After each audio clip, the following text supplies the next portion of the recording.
Okay, listen. If you are fully isolated in this Danish community, you don't have anyone to practice with, let's talk. Because once upon a time, I was like you. Did I do nothing in those times? No. I'm not a person to give up. I did a lot of things, and let me tell you what I did. I would actually prepare in advance the sentences that I want to use or say or practice, and then I would go to coffee shop, supermarket, and I will cite the sentences that I have just learned. Do I do it out of the blue? No. Why, you may ask? Well, it's because I want to avoid the situation where people switch to English to me. So I was more clever than them, and cross my heart, this is true story. Once I went to a coffee shop, and the coffee shop wasn't very busy. There weren't a lot of people behind me. I looked the lady in the eyes and told her, sorry, do you mind if I try to speak Danish to you? Obviously, she was like, yeah, of course, go ahead. And then I said, because I have already practiced my sentence, jeg vil gerne bede om en cappuccino.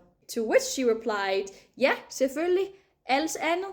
And I was like, nej tak, det var det hele. Because that is exactly what I learned in the language school. And then I got my order. And you know what? She actually complimented my accent. See now? The difference between you and me is I actually made an effort.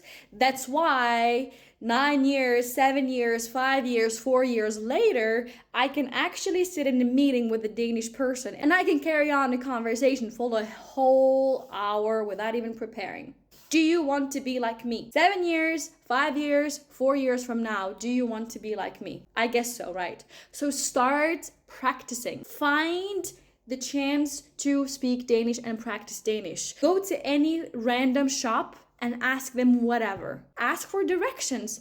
Ask for help. Try in a clever way. Say, sorry, do you mind if I practice Danish with you? And they will say, yes, of course. And then you have the whole floor and space to practice your Danish in your very, very thick accent. And who gives a shit? Try this tomorrow. Make it very short, the conversation very short, so you don't get overwhelmed. But do it.